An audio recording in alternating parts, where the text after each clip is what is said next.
Uh, hey all, it's Steve. I just got off my telehealth appointment with the colorectal surgeon. I saw my liver surgeon like about a week ago, 6 days, 8 days, something like that. So those are both in the past. I also have my sonogram. What did I have since I talked? I don't know. CT scan, just X-ray, and all kinds of stuff. Okay, so here's where we are. What's the date? 15th, February 15th, or thereabouts. So he was really happy with how I looked and appeared, and I had seen the liver surgeon very recently, who I saw in person. This last one with the colorectal surgeon was telehealth, which I'm really glad I argued for it to be telehealth because we just talked for a few minutes and I didn't have to drive to New Haven and park and all that. When I saw Dr. Billingsley, the liver surgeon, he palpated me, examined, checked vitals, obviously saw me in person, and felt I was definitely on the right path in terms of I look like a whole different person. And Dr. Pantel, who's a colorectal surgeon I just finished the telehealth with, said the same. In fact, I don't think he had seen me standing before. And, when he logged in his telehealth, I was doing Tai Chi, and, I'm in the studio now. Okay, so let's see. So he just basically said, keep doing what I'm doing, do my Tai Chi, eat well, get my exercise, sleep, I think he said, live a healthy, happy, merry life or something like that. So that was nice. And so I guess let me just start by thanking everybody for all the support. Marlene Rye, who's, Secret Pond painting or pastel, is here in the studio behind me. She ran a raffle to benefit people that sent in support for me on GoFundMe.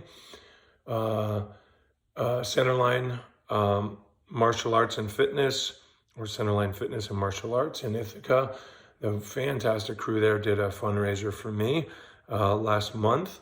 That was great. And then recently, Shirley Chalk and Bob Shannon put together a wonderful sort of Connecticut-wide push hands fundraiser, a play date for all us push hands people, and raised money and obviously awareness. And also we raised our own spirits getting together and pushing hands. And I was able to make it to that for the last hour, and I didn't really push hands. I just kind of sat and chatted and didn't push myself. So I want to thank everybody. A bunch of also people have dropped off cash and PayPal or Venmo'd money and continue to share the GoFundMe stuff. So I didn't want to lose my chance to thank you all for that. A whole bunch of you have written in and sent in your support and all the rest. And I can't get back to everybody and kind of do the thanks. So I was just gonna see if I could. I was wondering if there is a QR code for the GoFundMe, and there's not. But anyway, it's gofund.me/9024B as in boy 907. So gofund.me/9024B907. So thank you for that. Anyway, so my understanding of the plan from Dr. Billingsley, the liver, and Dr. Pantel, the colorectal surgeon, is that they're still both feeling that they'll be able to do a surgery, like 2 surgeries during one surgical session. So they'd both be working on me. No promises. It all depends on a number of things, probably mostly how I'm doing. If I don't know, weaken or something, or don't quite get up as strong as they want, I don't know. So probably in about a month. Before that, they want to put in, I think it's called an IVC filter, when I think it goes in the vena cava, the lower abdomen, the circulatory system, because I developed a clot in the hospital that my understanding is it's by the medial malleolus on the right side. And it's, how they call it, kind of low risk, I think they said, or not critical, something like that. So it's still a concern, but it wasn't like, oh my God, this is a bad one that's, like dandruff, and it's all moving a lot. And I've been on a blood thinner, I guess it's called Eliquis, which is really expensive. So your support has helped there. I think the copay for it was like $700 or something, like completely ridiculous. Or it was something 50, so maybe it was 650 or something. I seem to remember it was some hundreds plus 50. Anyway, so I've been on the blood thinner. I asked for a second bilateral sonogram, which I had last week, and that showed that it had been somewhat diminished, I guess, in size. You know, again, it's by their estimation. They also didn't have great image on my veins, or the deep veins, just because of whatever my body makeup is, I guess, particularly in the calves. So who knows, there could be another. But my understanding from the sonogram, the radiologist, was that even if I had a clot in both legs, there'd still be one filter they put in, because where they meet, that's my understanding. So I feel like even if they missed one on the left side, the filter I get will cover that. So anyway, they put a filter upstream so that if things travel, then they're caught, right? So that's, I guess, a sort of procedure on the order of getting the port put in, which I don't know if you can see. There's sort of a little bump there. So that's a port that goes, I guess, into my carotid near the heart. So that's for chemo, although they can use it for other things like a blood draw or whatever, but it's sort of an access, so they don't have to keep poking you. And that procedure was like an outpatient procedure where I did it even without a sedative, but I guess they normally give you a sedative, but you're not like propofol out. And then you go home with a little sore and a wound to care for. So I guess that's what they do. They go in near my belt line, I guess, and put this filter in, which is kind of like a shuttlecock is my understanding. And I guess then that has to be taken out later. But at any rate, I think the plan is he's going to put in an order for me to get that procedure in a couple weeks. I expressed my strong desire to do it in Old Saybrook rather than New Haven, where they did this. So let's aim for that. That would be so much more pleasant. Let's see. And then the surgery would likely be in about 4 weeks. He said that's about what the scheduling looks like when you're trying to get two surgeons together. So one of the things that they noted in my blood work is that my serum albumin is pretty low. And I didn't get a whole bunch of information about what I do apart from just time and eating well. But the surgeon that I just spoke to suggested 150 grams of protein is my target. So at least I have a number to aim for. And that's what I'm going to try and do, starting tonight. And I think we're going to try, I don't know. I was thinking we are going to have tacos for dinner, but I'm not sure. Usually I make tacos with turkey, but maybe I'll look at, what provides more protein, turkey or beef or something, So that's the plan. The other part is this cough that's unresolved, but it feels like it might be worsening in terms of its frequency, and even like I'll have more of a coughing spell than a cough. But mostly the issue for me is that in the lower ab, it's hurting. I don't know if I could end up with a hernia or what happens. It's certainly just painful. It doesn't persist. It's just when I cough. But I feel that on the lower abs anyway, it's kind of the area that it hurts is slowly expanding. So I got a CT scan, I don't know, so 2 weeks ago, something like that, which was clear. I saw my GP. They had a chest x-ray not all that long ago. Different nurses have listened to me. I finally, a few weeks ago, I got a medicine for it, which is called Tessalon Pearls. I was on the low dose of that. I reached out to my GP or APRN after a little while, and he said, I don't notice any difference with these. Can we go to the higher dose? And she said, yeah. So I did that for about a week. And then I wrote back, I said, I still haven't noticed a thing. What do we do now? I'm assuming we try some other medicine. And she wrote back, she said, we're going to do a pulmonologist.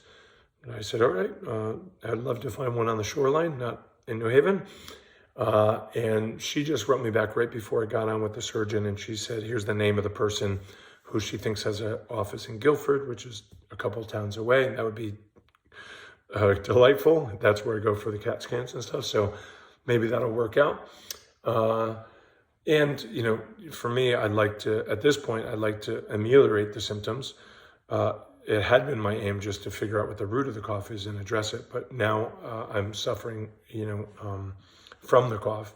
So I might even be more interested in dealing with the symptoms, certainly both, but we'll see what the pulmonologist says. When I was at the liver surgeon, I said, is it possible that since the secondary tumor is on the hepatic dome, it's on the top of the liver, is it possible that that tumor is aggravating the diaphragm, you know, through contact? And that's why I'm coughing.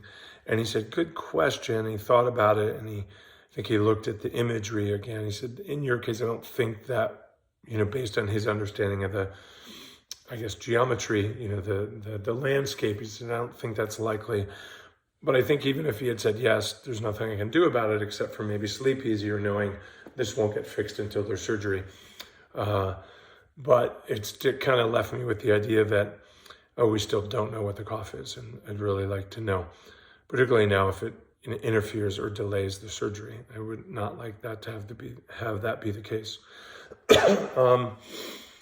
Okay, so the other thing, the colorectal surgeon mentioned like 3 different ways the surgery might go. Probably the liver guy would do his stuff first, and he would decide if I'm strong enough to continue. And he talked about a couple different possible outcomes I won't bore you with, but one of them is like a temporary ileostomy, a loop ileostomy, you know, that I'd have for, I think he said 6 to 8 weeks, and that's more easily reversible. I guess it's a smaller opening or something. I just don't know. Who knows? All right, so what else? And then the liver surgeon said that it was really funny. He said, we'd done the vitals and Q&A, and he looked at my chart and he told me a few things. And then he kind of turned to me in his chair and he said, I just want you to know I do, what did he refer to it as? No, that's funny. My mouth got ahead of my brain there. I want to say low impact surgery, and that's not it. What's the term? Not low impact, but you know, essentially laparoscopic without using that term. But I'll just say low impact. No, not what he said. He said that's what I do. It's easier to recover from. It's a smaller incision, so there's less pain afterwards. And he's talking about how he uses the robot and all the rest. And so I'm just kind of, you know, that's kind of what I'd like to hear. This is good. And then he goes, but in your case, I think he just like did this and then that, you know, just he's like, and then, and he goes, in your case, I think what's more likely is I guess you guys can't see here, but I think he said what is more likely is right under the rib. I think that's kind of how he described it. He'd do an incision, that's right under my rib. He'd do an incision like this. I think he kind of described it as, I don't know, about 3 inches, 3.5, something like that. I think he just kind of did this in the air without saying a numeral. And he said, because yours is on the other side of the liver, like he said, if I thread the robot or the endoscope or whatever it is, kind of over, if there's a bleeding problem, it's harder to deal with through the low impact surgery. That's not the term at all. Minimally invasive, that's the term. I'll start this video over. So he said, if there's bleeding, which can be a complication, of course, particularly with mine, the tumor is right amid 3 different veins that come, you know, connect to the heart or the heart region, I guess. He's like, it's much harder to address bleeding compared to if I had the old style incision. So he says, I think that's what, I don't think he made any promises, but he said I think he said that's what he expects to do, So stronger than lean towards it, but he didn't quite say that's how I'm going to do it. So I guess I'll find out. But either way, I won't find out until I wake up, if I wake up. So I mean, I can't change it once I wake up. It's what happens. So I'll just manage and deal with and come to understand whatever condition I'm in if I wake up. So, anyway, the last word I had, which is when I talked to Dr. Pantel, the colorectal surgeon, when I was in the hospital, was we were talking about getting the two surgeries together. That was what they were leaning towards. It sounds like they're more strongly leaning towards it and feeling confident in it at this point. And he said his expectation is I'm in the hospital for 2 or 3 days to recover, then I go home to recover. Having only been in the hospital this one time, and I was in there for about 3 weeks, my sole experience is that if you have a surgery in that area, you're in there for 3 weeks. So he says a couple of days, obviously barring any complications, and then I'm home and kind of starting over to some extent, I guess. Maybe it'll be a little harder for me to recover. Maybe I have to sit a little bit more in class or something because there's 2 incisions, or, also who knows if there's infection or whatever goes on.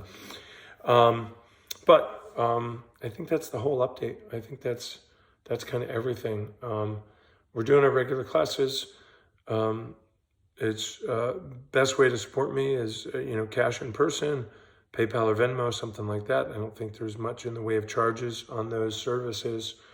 There's the GoFundMe, but I think there's a charge in that. Some percentage gets taken off or whatever. I'm not super clear.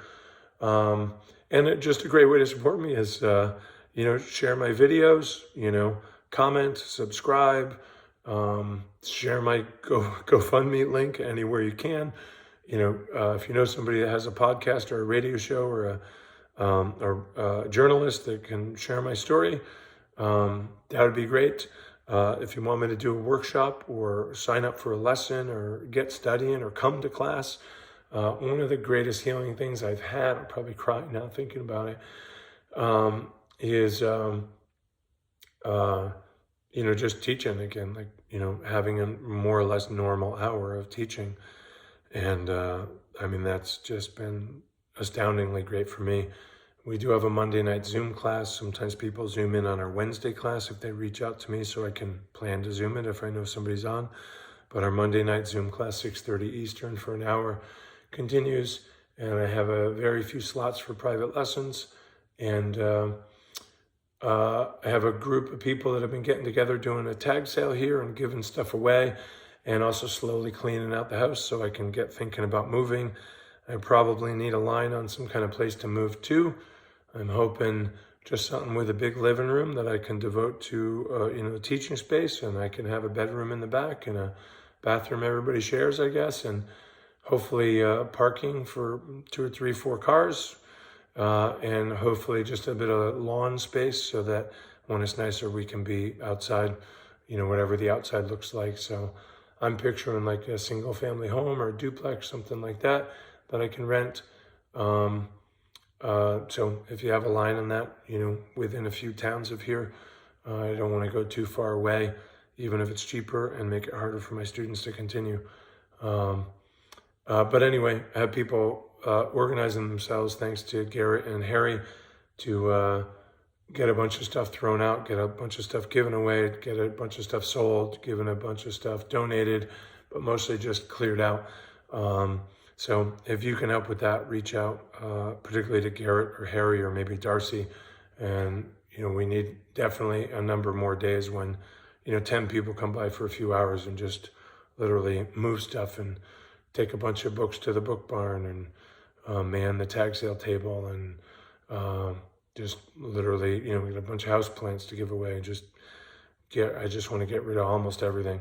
And there's outbuildings here on the property, there's upstairs here, there's this whole room. So there's a bunch of stuff and I don't want to take very much of it at all with me, just a very few things. So that'll require throwing a bunch of stuff out or giving it away or whatever. So that's another great way you can help, because I won't have the emotional fortitude to do it. And I probably won't have the physical fortitude to do it, or perhaps even the time. Okay, so thank you. We do have a date in November for free training day. I'm currently weighing the possibility of going to Orlando for Nick Scrima's tournament and going to Quoshu in Maryland. I can't remember when those are. Maybe they're April and September. I don't really remember. But maybe I'll see you there. And maybe you can help me out with getting there. So, love, thank you. And let's do some more push hands. Maybe get the gang together again. Love, thank you.